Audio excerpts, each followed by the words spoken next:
এটা আইনে তো আতি গঙ্গরি গম লাগে। আপনি কি কি কিনছেন সেটা বলো, অনেক কি কি কিনলেন?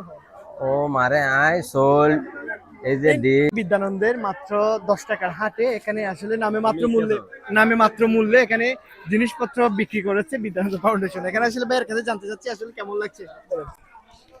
এটা আইনে তো আতি গঙ্গরি গম লাগে। আপনি কি কি কিনছেন সেটা বলো, অনেক কি কি কিনলেন?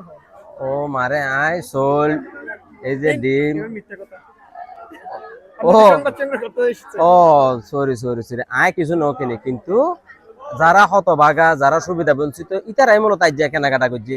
তো এটা আইনে আসলে আয় সাপ ধরো কি কারণের দিকে এড়ে মাত্র দিয়ে ঢুকি মতো দিয়ে 50 পয়সা ধরে কেজি চল এরপর দিয়ে 3 টিয়া দিয়ে কেজি সয়াবিন তেল ডিমের খালি দিলাম দে 1 টিয়া 50 পয়সা মানে 1.5 দিয়ে না এক খালি 12 ডিম এবার আকাশ হচ্ছে মানে হতা নয়া ও মারে মা তারপরে দিলাম যে সুজি বেচে বলে 1 টিয়া ধরে উগ্র 2 টিয়া দিলে স্কুলের ফোনদের ব্যাগ 3 টিয়া দিলে দেখা যায় দুগ্গ ফরক একাল লঙ্গি কেন হতা এরপর দিলাম এটা চিনি বেচ দেবো 1.5 টিয়ার ধরে।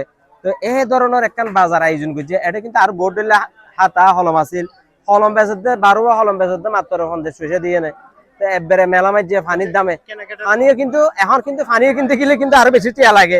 1 লিটার পানির দাম কিন্তু 20 টিয়া কিন্তু মাত্র 3 টিয়া দিয়ে নেয় সয়াবিন তেল তাইলে পানির তিবার অনেক বহু কোন দামে এটা আজিয়ে বেচা কেনা চলে যায়। বিদ্যানন্দ ফাউন্ডেশন আর হলো অন্য গুজি না আর কেনাকাটা না না বিদ্যানন্দ ফাউন্ডেশন 10 টাকা দিয়ে যে তারা বাজার করে প্রায় 1000 থেকে 1500 টাকা জিনিস কিনতে পারছে। আচ্ছা সেটা বলো। হ্যাঁ 10 টাকায় মাত্র 10 টাকায় বিদ্যানন্দ ফাউন্ডেশন থেকে ওরা কিন্তু কিনতে পারছে অনেকগুলো জিনিস। আচ্ছা আমাদের সাথে অন্যায় করছে কিনা আমাদের কাছে না না আর আল্লাহ কি আল্লাহ অন্যায় করিব আর দরমান ইন্ডিয়া অন্যায় ইন্ডিয়াতে আর সমাজে যারা সুবিধা বঞ্চিত এই প্রবারণা পূর্ণিমা যারা অসহায় হস্তপার পাশাপাশি শুধু বৌদ্ধ সম্প্রদায় নয় আর মুসলমান সম্প্রদায়ের কিন্তু অনেকে কিন্তু হস্তবিচ্ছ থাকে তারাও কিন্তু এটা সুযোগ পাইয়ে অসহায় যারা আছে এবং হিন্দু সম্প্রদায় যারা আছে তারাও কিন্তু সুযোগ পাইয়ে তিনি যে মুঘল আমল শায়েস্তা খানের যে আমল আর বাপদাদার মুখত্ব নিলাম আজি এটা রামপুর তাই এনে এই বিদ্যানন্দের 10 টিয়ার বাজার মাঝে আর নিজ চোখে দিলাম খুবই সুন্দর লাগে ধন্যবাদ বিদ্যানন্দরে।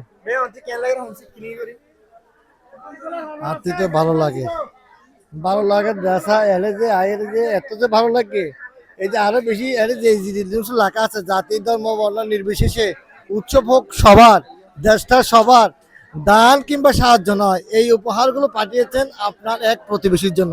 তাহলে এই যে এই ভাষা অনুযায়ী তারা ব্যবহার করিয়ে রে যে তারা যে প্রতিবন্ধী সকল এবং হিন্দু বৌদ্ধ খ্রিস্টান মুসলিম যারা গরিব অসহায় তারা যে এত সুন্দর করে বাজার কিনতে যে তারা যে 10 টিয়া দিয়ে যে বাজার গড়িয়ে রে একজন রাখায় না আর হদ দে হদ তিনটা হানি হানি উনাচরে যাই বুঝি এন খুশি লাগে 10 টিয়ার বাজারের মাঝে প্রায় 800-900 টিয়া 1000 টিয়া 1500 টিয়া জিনিস পাই বস্তায় বা হান্দল এত যে খুশি হইয়ে মরার বাপ প্রকাশ করি না পারে।